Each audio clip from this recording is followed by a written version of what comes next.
Meus irmãos, mais um momento especial aqui reunidos. É com alegria que abraçamos a todos que nos assistem, convidando para mais esse encontro da nossa série psicológica Joana de Ângeles, a nossa série que a Prefeitura nos oferece para todos nós, a fim de buscarmos esse caminho de transformação interior, na busca da plenitude do ser. Semana passada, no encontro anterior, estudamos Equilíbrio e Saúde, né, o início do capítulo, com o programa de saúde. Hoje aqui estamos com a Cláudia e o Tiago para dar continuidade e abordar o item transtornos comportamentais. Então, se no encontro anterior a gente viu toda uma proposta que Joana de Ângeles nos faz em termos de um programa, de uma organização e dos recursos capazes de gerar um programa de saúde, né, um projeto de saúde. Agora ela vai falar do adoecimento, né, dos processos que envolvem o adoecimento e abordando, então, os fatores endógenos e exógenos, né, da doença. Né? Tiago, Cláudia, nessa proposta dela, né, que ela vai buscar a gênese dos transtornos de comportamento. Né? E ela começa trazendo a visão da ciência. Né? Ela é interessante. Joana, ela dialoga com a ciência, ela não desconsidera, né, todo o esforço e os recursos que a ciência vem nos oferecendo. Então, ela acolhe o que a ciência tem mais a oferecer, mas depois ela vai acrescentando ou mesmo, né, desconstruindo, né, aquela visão em favor de uma visão mais alargada. E ela começa justamente o item trazendo, né, que na visão da ciência, que é uma ciência materialista, uma ciência monista, onde tudo é matéria, né, os fatores endógenos, né, estão na hereditariedade. Então, ela fala assim, que realmente, né, a gente não pode esquecer, né, não pode negligenciar, diz ela, né, a ação poderosa da hereditariedade. E destaca alguns elementos, né, questões, né, que interfere na química cerebral, né? Predisposições orgânicas que favorecem, né, transtornos e processos de patologização. Né? E ela vai daí trazendo não só a hereditariedade, né, como um fator grave, né, mas também, né, outros elementos, né, e outros fatores que vão também determinar a doença, daí fatores já de ordem psicossociais, socioeconômicos e de relações pessoais, assim como traumatismo craniano. Então, ela abre o leque. Olha, gente, realmente esse tema é complexo, tem muita coisa em jogo aí, né? Então, desde fatores orgânicos até fatores sociais, né? Acidentes que envolvem traumas cranianos que interferem no comportamento da pessoa depois do acidente, né? Até em enfermidades infecciosas, né? A gente vê isso, né? De vírus, bactérias que pode, de uma certa maneira, depois afetar a saúde mental. Então, ela começa trazendo isso. Alguma consideração nesse primeiro momento, em face a essa apresentação que Joana nos faz? Posso começar, Cláudia? É interessante porque ela vai trazer um conjunto de fatores que muitas vezes, para os novatos na doutrina espírita, que tentam, né, deslocar a ideia de causalidades ou da importância do mundo material no campo das etiologias ou das propensões, né, aos quadros de adoecimento, né, ela está trazendo que, na verdade, esses fatores são bastante preponderantes, né? Além, daqui a pouco o texto vai trazer, né, as matrizes, né, as questões são extremamente sensíveis, né, para a alma, mas particularmente parece que é o ego que, da maneira como ele chega nele, o impacto dessa realidade externa. Ontem eu vi uma notícia de uma enfermeira norte-americana que ela participou de um grupo de profissionais de saúde que foi para Gaza prestar auxílio, né, humanitário. E quando ela desembarca no aeroporto e as câmeras esperavam por ela, ela abraça o esposo chorando muito. Ela diz assim: eu sei que eu sou enfermeira, mas eu não estava preparada para suportar aquilo. Foi muito difícil para mim ver o que eu vi, as condições, né? Então é interessante que essas condições existenciais, elas têm um profundo impacto sobre nós, tem uma repercussão emocional, algumas até, vamos colocar numa linguagem mais simples, né? Às vezes estica a corda de tal forma que provoca rupturas e traumas muito profundos. Então, a gente não pode subestimar o quanto esses fatores que se apresentam, como ela nos coloca, eles constituem uma espécie de um emaranhado de fatores que se agregam e eles qualificam a experiência de alguma forma para nós, né? Na sua complexidade. Então, que a gente tenha em mente sobre que viver, existir e nos relacionarmos da alma com o corpo e o corpo em relação ao ambiente, ao mundo exterior, reúne um contingente bastante diversificado de fatores e que pode levar a propensões de doença e a propensões de saúde também, né? Então, a gente tem isso em mente no decorrer dos nossos estudos dessa noite, né? É verdade. Tiago, você usou uma expressão aí que eu gosto muito, né, de esticar a corda, né? Essa expressão é bastante profunda, né? Porque quanto é que a gente estica a nossa corda, né? Enquanto a gente dá conta, né, de esticar e a partir de qual momento aquilo já se constitui uma marca, um registro, né? E aí a gente pode pensar nos transtornos de ansiedade, né? Quando a pessoa for esticando a corda, e aí ela chega num momento em que aquilo se tornou um registro, né? E a forma como ela vai lidar com aquilo, com aquele registro, também faz parte da história dela, né? Traz um amadurecimento desse espírito, né? Se a pessoa tem consciência da vida eterna, traz um amadurecimento de que é assim, né? Agora continua-se a vida desta maneira, né? Você traz um exemplo da enfermeira que ela chega cheia de registros, né? E registros muitas vezes inomináveis, né? Que aquela alma não consegue dar nome àquilo, a todo aquele sofrimento que ela testemunhou. Testemunhar um sofrimento e uma incapacidade, uma impotência é de grande monta, né, para o ego, né? E aí precisa de um ego suficientemente forte para ele poder atravessar aquilo. É lógico que, como nós estamos falando, atravessa com registro, com uma marca.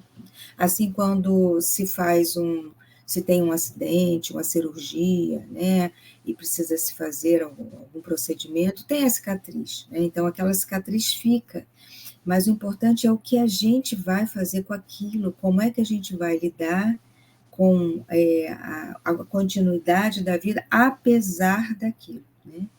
Porque aquilo passa a nos constituir. Então, acho que é assim que a benfeitora começa esse capítulo, esse subitem, né, do capítulo, né, que ela vai trazendo, como o Gelson falou, a hereditariedade, né, os componentes endógenos, os componentes exógenos, que são o que a vida vai, né, a constituição toda social, enfim, de enfermidades, né, que vai se trazendo, e aí vai se constituindo esse ser, né. E aí a gente pensa também, que vamos falar mais para frente, mas quando ela toca na hereditariedade, ela ainda não está falando da hereditariedade do espírito, né? Que a gente vai falar mais à frente, né? mas ela não está sendo clara aí, né? E aí a gente sabe que essa hereditariedade também compõe, né, a constituição orgânica, né, como o perispírito constituiu esse corpo, a gente sabe que aí vem também essa hereditariedade orgânica, né, e que na raiz de todo esse problema, né, que a gente pode colocar entre aspas, todas essas questões, estão sempre as dívidas, né, os débitos daquele espírito que angariou ao longo da vida, né, as formas como ele lidou, né, os equívocos, né, que todos nós temos muitos equívocos, inúmeros equívocos, como tudo aquilo ficou registrado, né, e às vezes desvios éticos, né, enfim, descompromissos consigo próprio, com o entorno. Então, a gente sabe que isso tudo está nesse pacote, como vocês estão falando, né? É um pacote que envolve tudo, né? O som. São níveis, né, Cláudia, que ela está trazendo, né? Então, ela começa, né, nessa questão hereditária, né? E realmente depois ela integra justamente tudo isso que tu falou, né? Ora, bem, tem, né? E integra isso que o Tiago falou, tem tudo isso, né? Os fatores endógenos e exógenos, tem fatores sociais, tem fatores hereditários, mas tudo isso se encontra, né? São elementos que estão, de uma maneira, presentes a partir do ser que é cada um na sua constituição, né? E aí ela fala assim que isso depende da fragilidade de cada pessoa, né? Então, é claro que eu não estou com o meu sistema imunológico fragilizado, eu vou ter uma resistência a um vírus invasivo. Agora, se eu estou fragilizado, né, o vírus vai ter força para penetrar minhas células e gerar um campo infeccioso, né? Então, de uma certa maneira, ela está trazendo para nós, né? Nesse segundo momento, justamente isso, né, que, que, que tem uma certa condição, que é do espírito, né, que se desarmoniza, cedendo espaços mentais e fica negativas. Eu acho bem importante isso.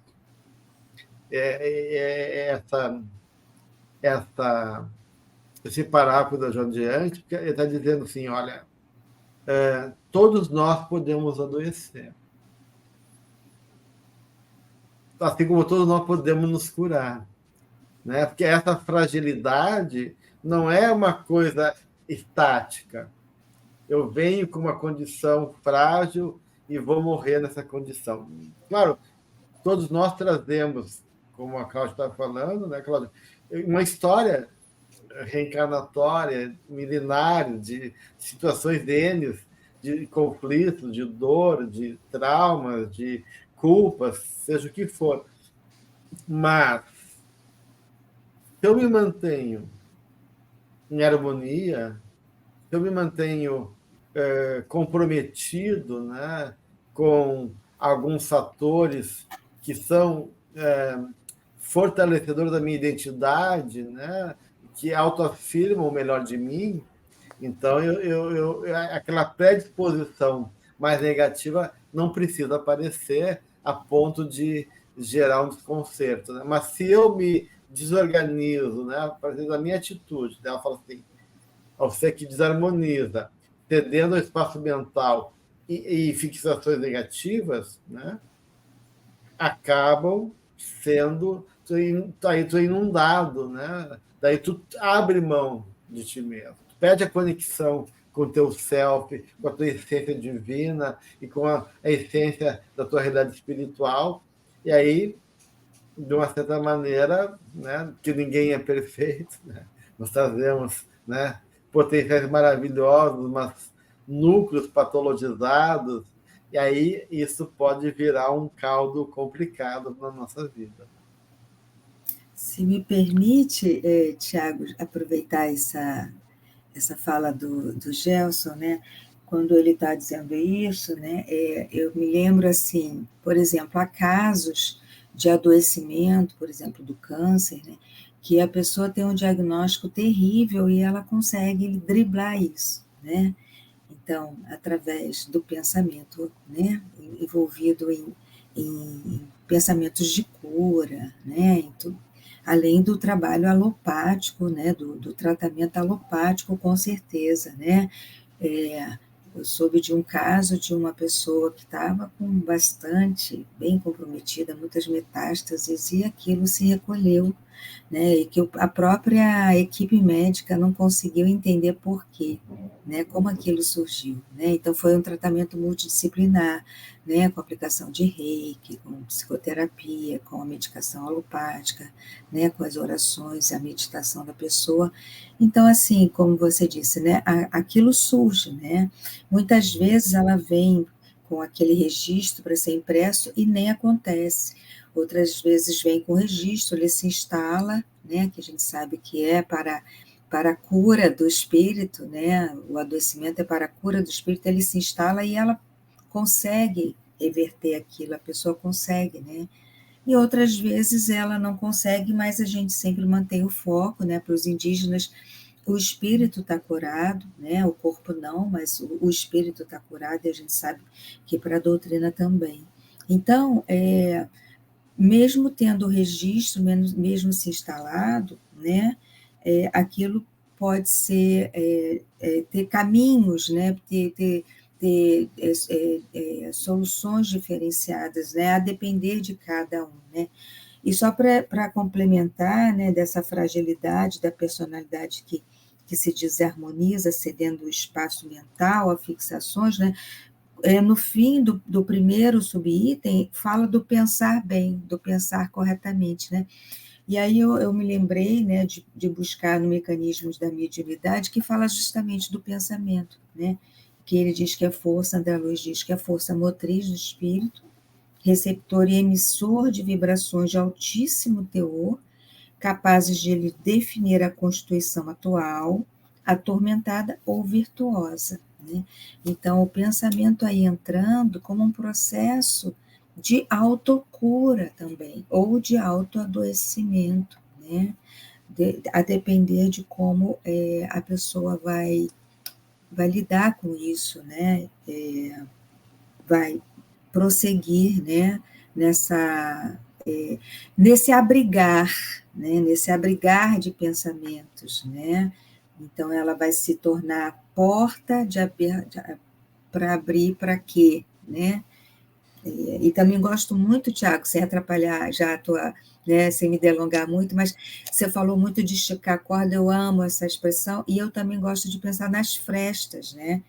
Que frestas são aquelas que a gente, às vezes, dá aquela aberturinha assim, e pá, né? Aí desce, né, a vibração para um lugar chato, ruim, né? Obrigada. Não, muito bom, muito bom. É interessante que esse trecho que nós estamos refletindo, né, que a Joana fala, a Joana diz assim: certamente todos eles encontram campo propício na fragilidade da personalidade que se desarmoniza. Vamos pensar o oposto?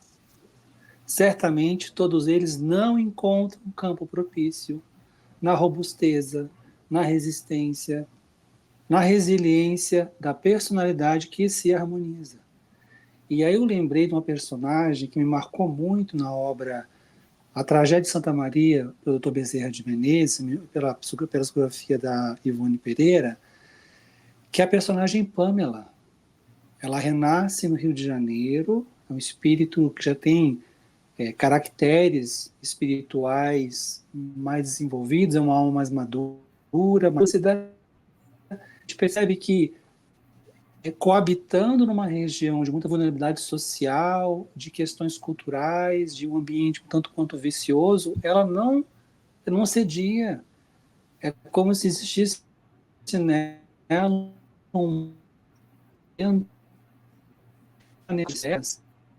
os interiores dela que lhes davam governança, segurança e capacidade de lidar com as circunstâncias. Então, quando a gente pensa por exemplo, num homem que eu admiro muito, já falecido, né, da história intelectual brasileira, que é o geógrafo Milton Santos. Como é que um homem que nasceu na cidade de Brocas de Macaúbas, no interior da Bahia, se tornou um grande homem do pensamento contemporâneo da geografia brasileira e mundial?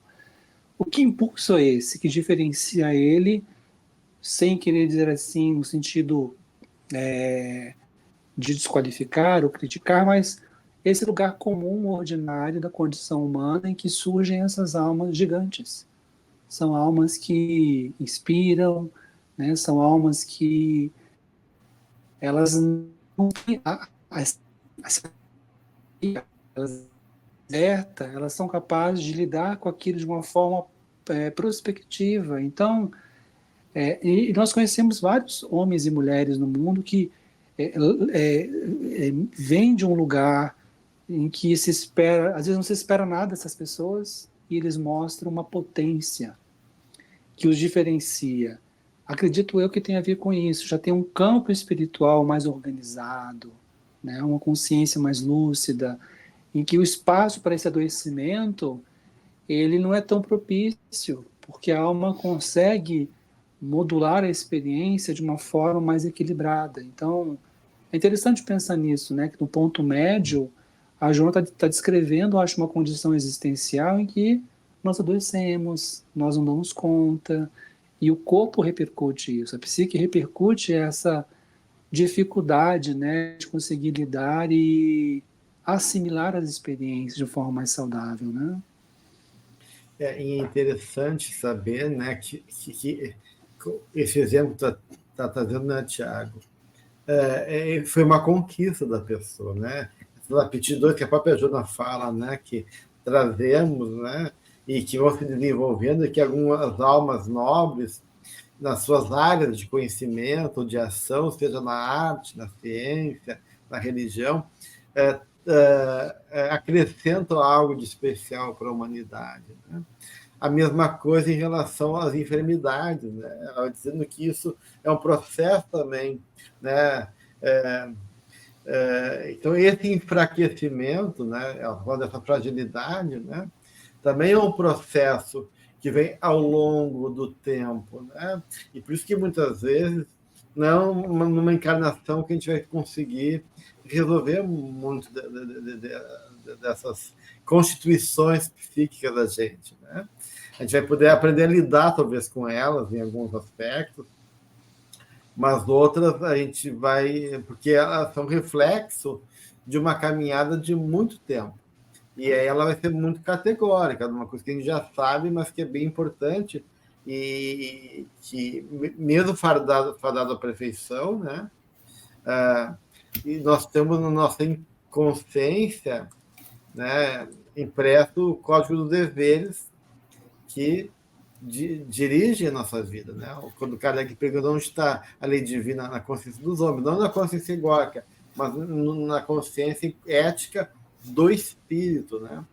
E é justamente nesse campo, né, quando diz a Joana, violadas essas linhas éticas, automatismo de consciência ultrajada impõe ressarcimento do que esbanjou, recuperação do patrimônio moral malbaratado, recomeço da atividade que necessita de reeducação.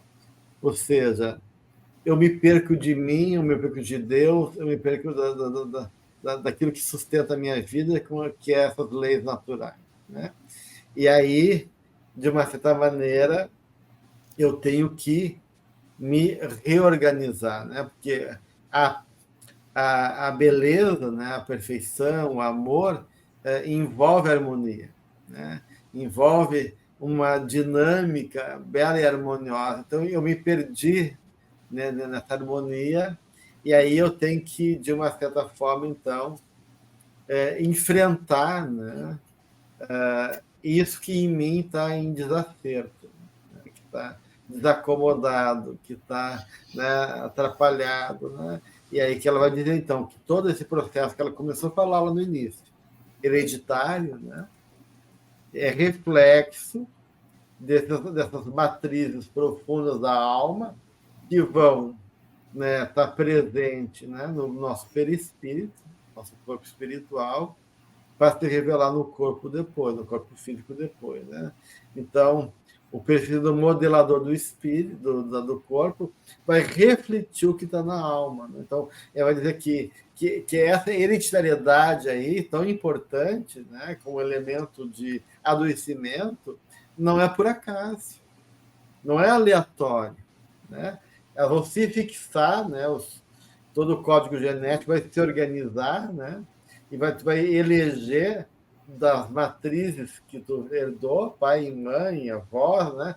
Os elementos que vibracionalmente tu sintonizou e então, né, elegeu, né, de uma certa forma, como parte das necessidades de enfrentamento da tua própria realidade. Então, ela é bem clara nesse ponto, né? E você falou algo aí que eu fiquei pensando, né, sobre essa alma, né, que ela vem se perdendo ao longo de várias reencarnações, né? E a gente vê o mundo atual, né, também fiquei pensando nesse mundo tão adoecido, né, que se apresenta e justamente criando também mais dificuldade, né, para os que reencarnam com tanta fragilidade, né, com tanto desafio, né, para enfrentar, né, mas que são chamados agora, né? Eu não sei se eu já falei aqui em algum momento, né, mas uma vez eu fui num congresso espírita e tinha uma fila gigante para subir, né, no local, né? Então você subia, eu achava que chegava no andar e não era, ainda era mais. E a fila gigante subia, e a fila gigante subia. Então eram vários lances de escada. Quando chegou lá em cima, eu achei que já estava perto. Não, aí você faz aquela coisa de caracol para você chegar e pegar o seu crachá para poder entrar na sala, né? E aí eu fiquei pensando, meu Deus, essa é a fila da reencarnação, né? Gigante assim, que a gente vai. E esses espíritos, né, que estão chegando, nós que chegamos, né, para esse momento de transição, a gente vem trazendo tantos desafios, né? E tem serzinhos também com muitos desafios, né, a enfrentar, justamente por conta dessa hereditariedade, né? Quanto compromisso, então, a sociedade tem, né? Essa sociedade de acolher, de entender, de buscar soluções, né? Inclusive no avanço da medicina, né? Em medicamentos mais de última geração, né? Que provocam menos sintomas adversos, né? E quanto também é o que a Joana traz naquele livro Constelação Familiar, que também eu amo, o quanto as pessoas que orbitam, né, ao redor daquela pessoa, a constelação que orbita, tem também uma responsabilidade muito grande, né, de acolher e de auxiliar o caminho, né, porque a gente pode observar, né, pessoas com muitas dificuldades, né, e voltando ao exemplo que o Tiago trouxe da enfermeira, né, muitos se desorientam completamente e se perdem, é rompido, né? Aquela estrutura de ego que já não era substancial, ela se rompe, tamanha a dureza, né, da realidade, né? E seja ela qual for, na guerra ou na guerra aqui entre nós, né, ou na guerra interna dela, né, com as questões de culpa, né, que ela traz, né, e que ela precisa dar conta, né? Fiquei pensando sobre isso. E fiquei também pensando o quanto esse mundo, cheio de bombardeios e de estímulos, também dificulta a interiorização da pessoa para que ela possa encontrar essa alma, né, que Gelson falou, né? Cadê a alma? A alma está perdida. Tem o livro do Jung que ele fala, cadê minha alma, né? Para onde foi minha alma? Né? Então, assim, há uma desconexão total desse ser interior, né? E que só prejudica, piora mais ainda, né? Essa cura, né? Essa cura integral, né, que a Joana nos traz. Muito, muito bom, querido. Me lembrou uma coisa que aconteceu ontem. Ontem eu me arrumei, fui em uma casa espírita fazer uma pequena palestra, aí sentei lá e aí quando fui ser chamado eu vi que não era o meu dia, eu era a semana que vem. Mas eu pensei, eu estou aqui e faz tempo que eu não venho numa casa espírita. E esse movimento da interioridade, eu vi o quanto ele é significativo para nós. E eu cheguei em casa assim, e conversei com alguns familiares e assim, olha, gente, nós vivemos tanto para fora.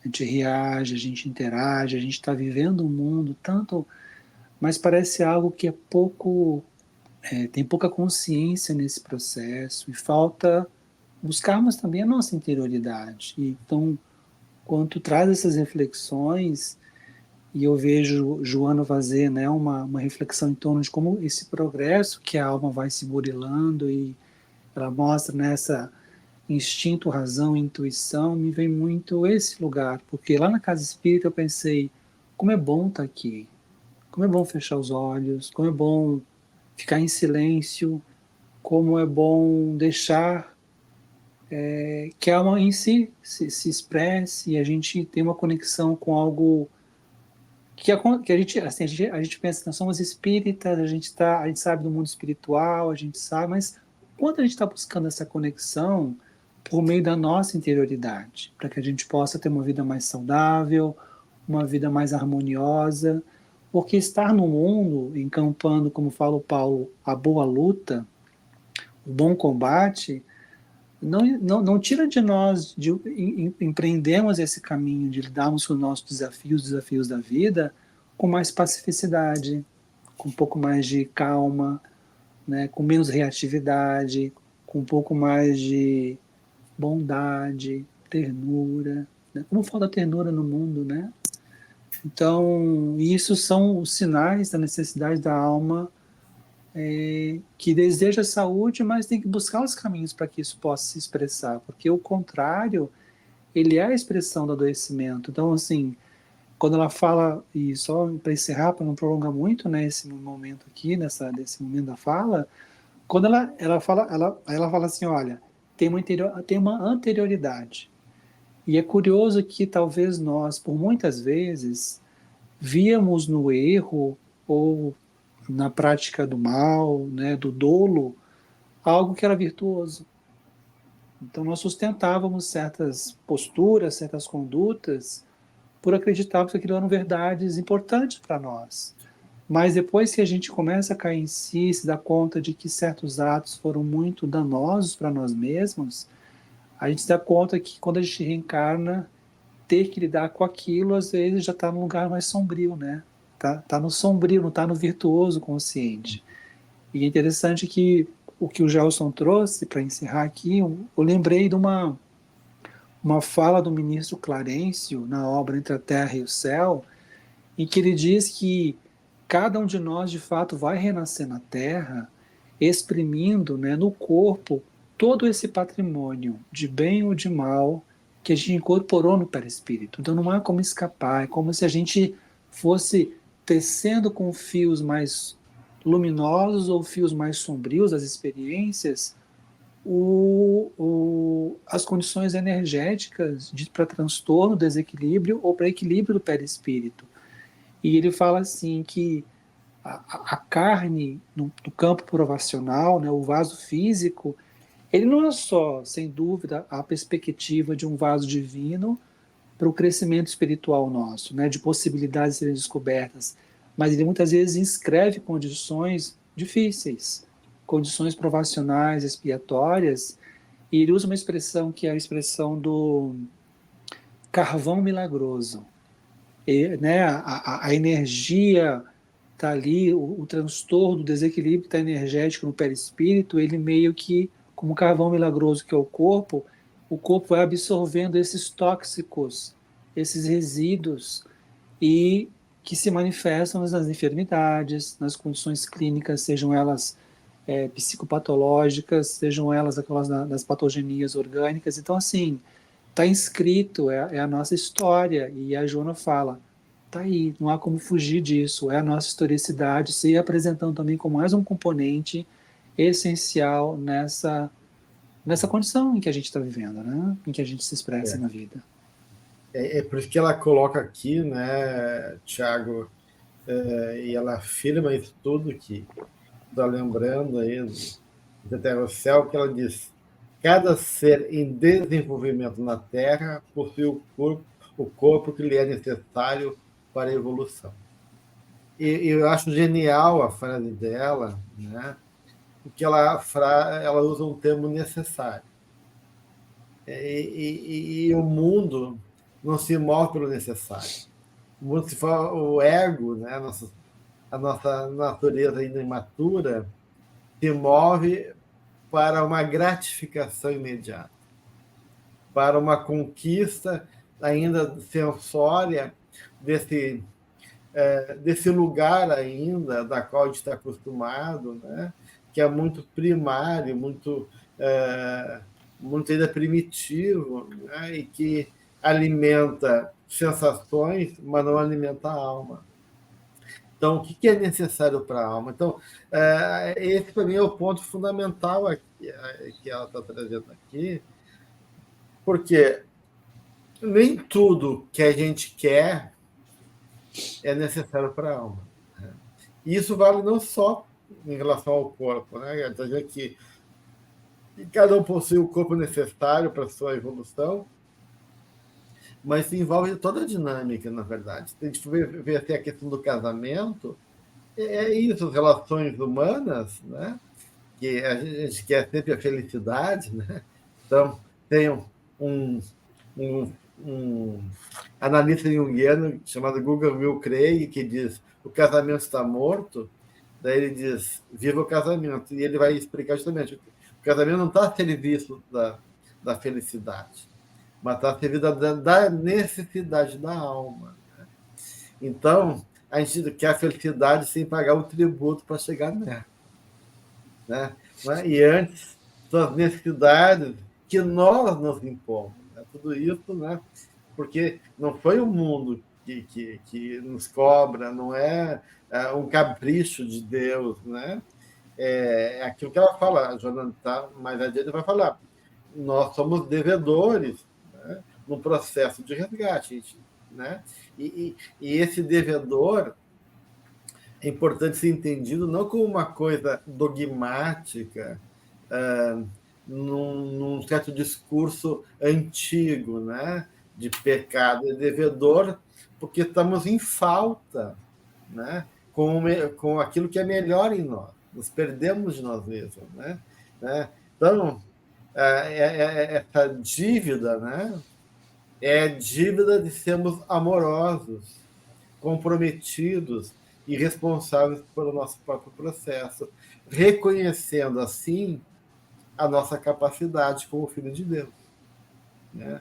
Então, e aí a gente precisa realmente enfrentar justamente desafios, né, às vezes extremos, para sensibilizar a alma, reconhecer a necessidade da alma. Eu me lembro de um caso de um suicida que reencarnou, e uma amiga dele que também foi suicida, fizeram amizade no plano espiritual, naquele processo de reflexão, de estudo, foi acompanhar ele, foi visitar ele. E o instrutor levou ela: não, tu pode ir lá, levar teu carinho, né, teu abraço espiritual para ele. Né? E quando ela chega lá, ela tem um susto, porque as condições da realidade dele era de uma precária pouco, né? Tanto do ponto de vista da realidade socioeconômica que ele vivia, como da realidade física. Ele estava todo torto, né? Numa situação assim que ela ficou chocada, e e aquilo tocou profundamente o coração dela, que ela começou a chorar, condoída pela situação dolorosa que ele enfrentava. Daí o mentor falou assim: enquanto tu choras, eu rio. Porque tu enxerga a forma, o que está fora. Eu enxergo o que vai dentro dele. E pela primeira vez em séculos de encarnações, onde ele vem deliberadamente agravando, né? E insensível, agora ele está despertando a sensibilidade dele para abrindo o coração dele. Né? Nessa condição, ele está despertando novamente para a sua realidade, né, divina, essencial, né, para realmente despertar os valores do qual ele esqueceu. Então, a necessidade da alma, o que vale é a necessidade da alma, né? Aquilo que serve a alma, que promove a alma, que faz bem para a alma, mesmo que os nossos olhos ficam assim, puxa, né? Que horrível, que coisa danosa, né? É danosa pela nossa lógica ainda limitada, né? Mas ela é necessária justamente para o caminho da alma. A Cláudia ficou sem voz que nem eu, né? Depois dessa, né, querida? Né? O Gelson fala de infringir a lei, né? Infringir. A gente vai infringindo essa lei interna, né? E, assim, é interessante, né? Porque, ao mesmo tempo que a gente pensa, né, nessa infração para além das vidas, né? Para pretéritas, né? Como se disse, nessa anterioridade, né? A gente pensa assim também, e agora, né? Em quantos minutos a gente possa estar infringindo a lei e se dando conta, infringindo e se dando conta, né? Porque nós somos falíveis e estamos ainda nesse processo de firmar o pé, né? Eu acho que é isso, né? A gente está no processo de firmar o pé nesse caminho seguro, né? Então a gente vai e volta, né? E por frações de segundos, né? A gente infringe, depois se recolhe, infringe, aí reflete, volta, né? Nesse movimento aí, que também é um movimento de resgate, se a gente pensar, né? Porque se a gente ampliar isso, não é só um resgate do espírito estando confinado, como nesse exemplo que o Gelson trouxe, confinado num corpo tão deteriorado, né? Numa forma tão comprometida, né? Num local também tão comprometido. Mas é um resgate de nós, nesse nosso caminho de fortalecimento do ego nessa vida, né? Então, a gente pode pensar isso, né? Portanto, do ego e também, né, um cuidado amoroso de Deus, né, Cláudia, para a gente, como criança, não se perder, né? Porque a gente vai ficar reincidido no erro. Então, às vezes, essas limitações drásticas é uma forma de proteção também, para que a gente não se perca mais ainda num movimento enlouquecedor, né? Desorientador. E você me lembrou agora no Evangelho, quando se fala das mortes prematuras, né? Então, muitas vezes o espírito é retirado para ele não piorar ainda mais a situação dele, né? Eu sempre lembro do espírito Vitor Hugo, sabe? Gosto muito da forma como ele escreve, né, tanto quando ele era vivo, mas quando ele, como romancista, né, mas quando ele também escreveu pela psicografia do Divaldo Franco, né, porque ele sempre traz reflexões em torno dessa lei que governa a vida. E tem algo muito importante que ele diz, que a justiça, a lei vai se operar, né, ela vai acontecer. Tem até uma passagem no Caminho da Luz, eu estava relendo algumas coisas, e o Emmanuel relata que ele estava falando um pouco do tempo sombrio, né, da Inquisição, na época da Inquisição. Ele diz assim: cada indivíduo, cada instituição será chamada pela justiça para lidar com as escolhas que foram feitas. E se nós olharmos o mundo de hoje, com essa mescla de luz e sombra e às vezes tanta dor, o Vitor Hugo nos lembra que o amor ele incide no processo. Não é a lâmina fria da justiça.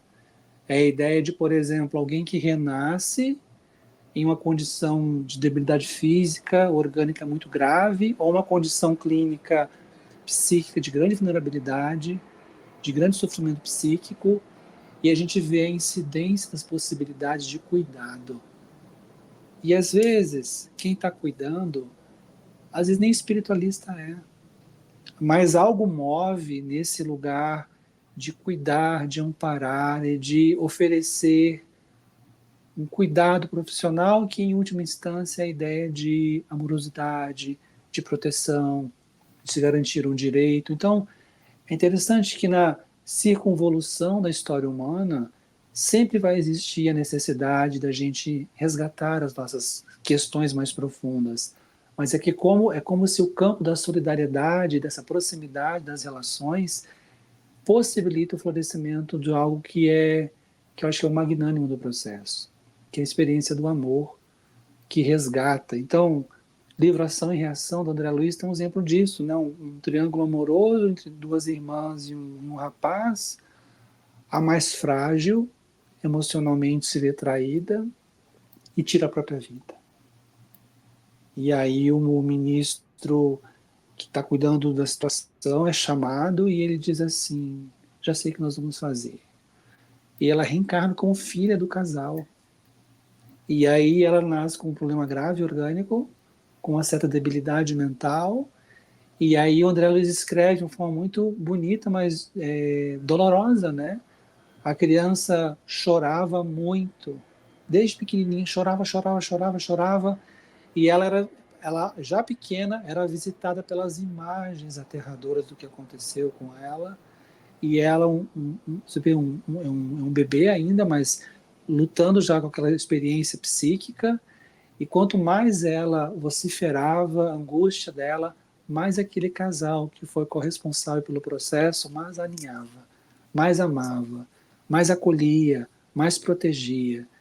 Então a lei se faz, a justiça se faz. Ela se inscreve, né, a partir das nossas memórias, dos nossos afetos, se transplanta energeticamente nesse lugar que é o perispírito, né, e se manifesta no nosso corpo, nas nossas condições psíquicas, mas há um processo de recuperação, e esse processo ele necessariamente tem que passar pelo amor. Então a gente tem que pensar muito nesse caminho, né, um caminho de o resgate das dores pelo amor, pelas possibilidades de cuidado. Quando a gente comentava o encontro passado, o programa de saúde, a Joana realmente fala que todo programa de saúde inicia justamente pelo amor, né? E as coisas que comentaram também do recolhimento, da prece, né? Isso tudo no item interior a gente foi bem discutido, porque justamente, né, o amor é a força provocadora, né, também de todos os valores que envolvem a minha dignidade, o respeito e o comprometimento comigo e com o outro, né? Mas aqui eu acho uma coisa importante que ela fala, né, é que esse processo de adoecimento e essa patologia, como está trazendo o exemplo aí desse triângulo amoroso, onde o casal acolhe, então, aquela irmã que se suicidou, ele não é individual só, né? Quer dizer, eu acompanho com a minha dor e com a minha patologia a comunidade, né, do drama que me pertence, e os personagens que eu construí nesse drama perpetuado por mim, né? Então a Joana fala que junto, né, que esses transtornos mentais procedem de ser profundo, a gente não pode desconsiderar essa dinâmica de vínculos com as vítimas, da qual eu carrego e da qual sou responsável, né? Em função dos ódios, das cargas, das perseguições, né? que acabam se apresentando a partir daí, né? Então ela vai falar justamente, né, das cargas mentais, da sintonia espiritual desses irmãozinhos que estimulam emoções negativas, né? E da questão do sono também, do quanto no ambiente do repouso físico, a alma livre é assediada e confrontada com esses dramas do passado, desses espíritos que estão ali cobrando da gente, né? Esses atos cometidos no passado, e assim como reminiscências de vidas anteriores, até eu dar o exemplo de sepultamento em vida, né, que ficam gravados. Então, tudo pode enfermar a partir disso, né? Se cria nesse campo, né, dinâmico, que é a minha mente e as minhas relações, né, um processo daí de uma nova história, né? Então, não é só o corpo físico, mas é o corpo comunitário, né? O corpo social, o corpo familiar, é o corpo enquanto esse campo de troca e interação com as almas da qual eu carrego ou eu sou carregado pelos vínculos que a gente construiu no passado. A Joana cita aqui esse desprendimento parcial do sono, que você se referiu há pouco, né? E assim, eu me lembrei que tem dois casos nos livros que André Luiz nos trouxe, né, sobre a psicografia do Chico Xavier. Um é nos domínios da mediunidade, né, e fala de uma pessoa, e fala sobre o ataque epilético. Né, e o ataque epilético, justamente, a pessoa entra em contato com esse perseguidor, né, que se aproxima, né, então aí durante esse ataque, né, a pessoa está nesse relacionamento assustador com o obsessor ou os obsessores, né, e aí ela fica nessa situação, né, e tem também se referindo à epilepsia no mundo maior, né, que também fala desse fenômeno epilético, né, e cita, né, por conta disso, as inúmeras alterações, né, no aparato psíquico, né, e que vai realmente enfermando, né, e aí cita também que ele entra em contato com essas figuras, né, que são devedoras, ambos são devedores, estão nesse conjunto aí intrincado que vocês falaram, e aí a pessoa acorda rapidamente, né? Então, só para a gente poder citar algum exemplo, né, de uma das situações que acontecem, né, e que André Luiz nos fala da epilepsia. Né?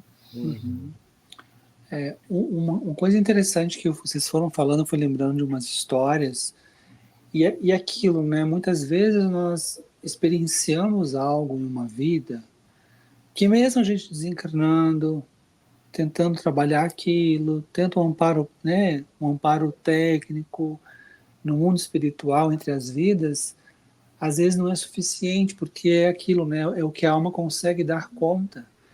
E eu me recordo de uma história muito interessante contada pelo Alberto Almeida, nosso amigo lá do Pará, em que ele narra uma história de uma família que um dia foi fazer uma visita chegada num sítio, numa região rural, e quando eles chegam, o menino, o menorzinho, sai do carro e olha para aquelas paragens, ele entra num estado de perturbação e começa a rejeitar violentamente a mãe. E aí, apesar do concurso terapêutico que foi dado oferecido à família, o Alberto relata que não era o suficiente.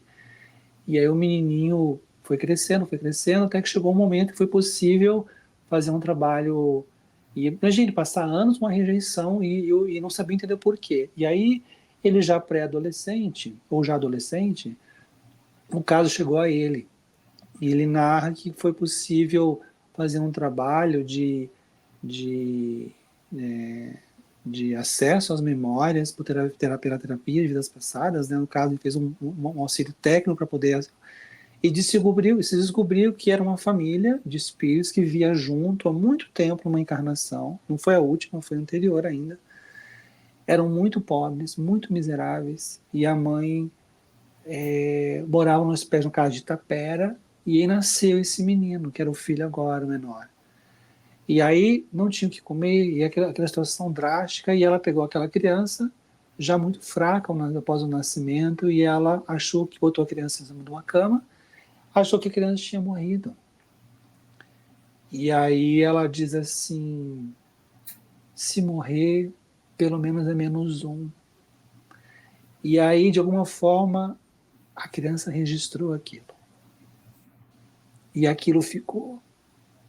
E ele narra que é como se fosse uma rejeição muito grande, e que a seu tempo foi despertada a partir de uma chegada numa espécie de um locus geográfico Similar, né?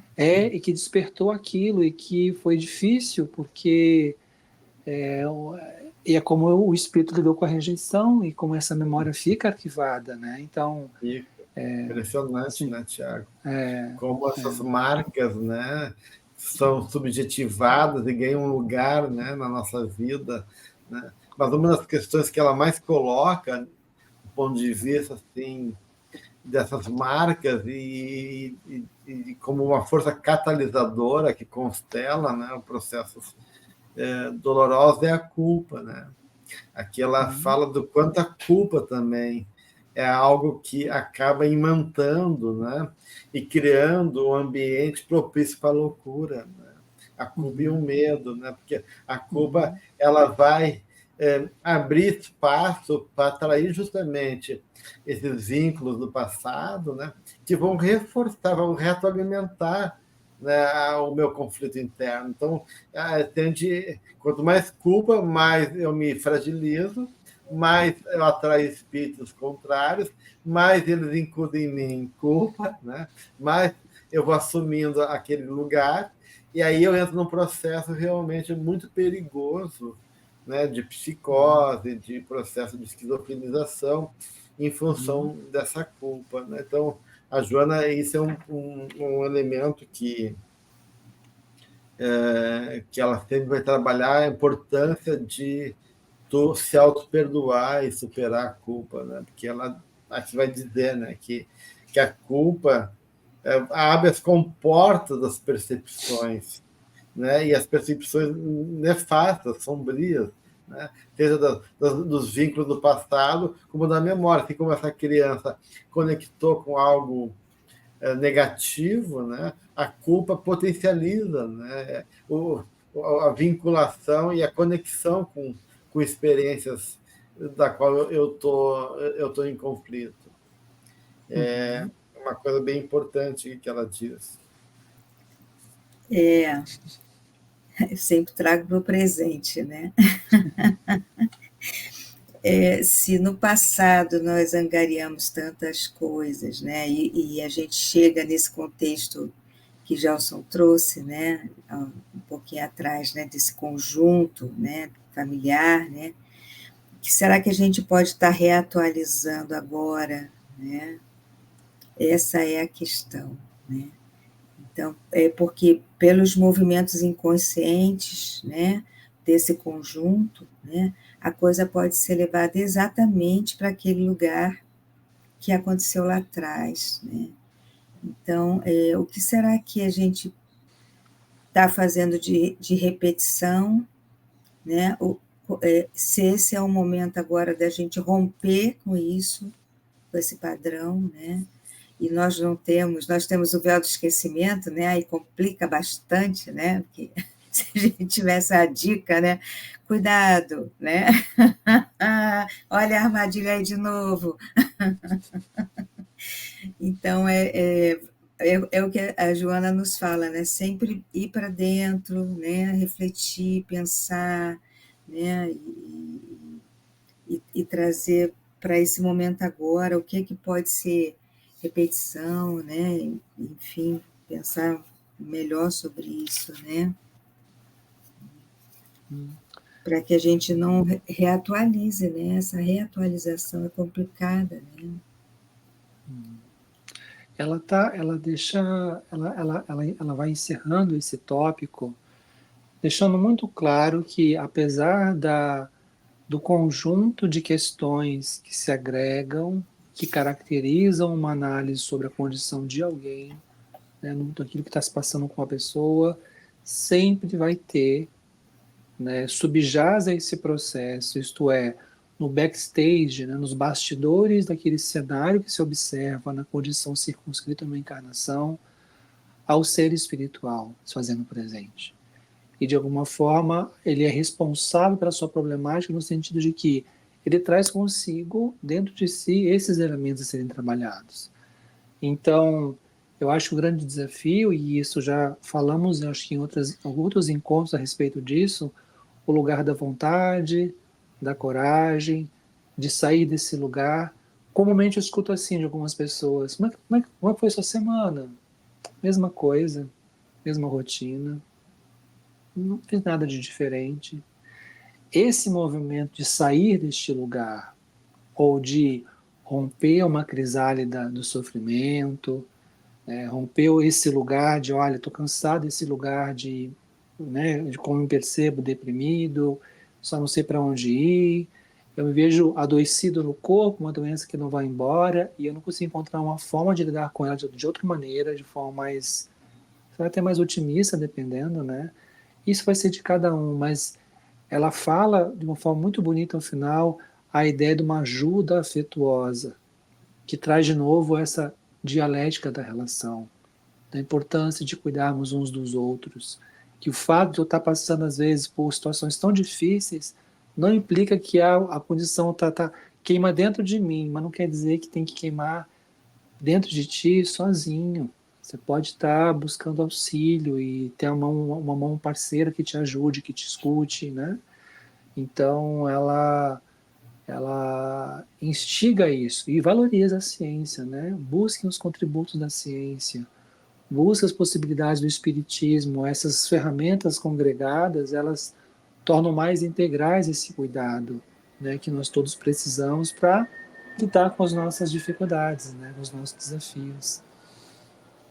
Joana, ela é muito clara, né, na forma que a gente não pode negar, né, todo o auxílio da ciência, mas sem a compreensão da realidade espiritual, do espírito, a gente nunca vai chegar na causa essencial da realidade dos nossos transtornos. Então, e tudo que envolve a dinâmica desse ser espiritual, com a sua reencarnação, com os processos obsessivos e assim por diante, né? Mas tudo isso se chega realmente à questão essencial que ela já trouxe no encontro passado, que é eu e a minha mente, ou seja, eu enquanto força viva, gerando vida espiritual, vibrando e construindo realidades a todo momento, né? Então, cabe a cada um, né, buscar essa proposta de autoconhecimento e se trabalhar no sentido de se compreender, né? Se compreender a fim de poder encontrar os elementos necessários para o seu reequilíbrio, a sua reconexão. E acho que um pouco disso a gente vai poder ver no próximo encontro, né? Que ela vai trabalhar a terapia da esperança. Então, acho que já fica aqui, né, nosso convite, né, para essa proposta do que é essa terapia da esperança como elemento importante na recuperação da nossa saúde integral. Eu te agradeço aqui a Cláudia, o Tiago, um grande abraço a todos, que possamos estar juntos nessa caminhada através das benesses que a Benfeitora nos coloca com a sua obra maravilhosa. Até o próximo encontro, gente.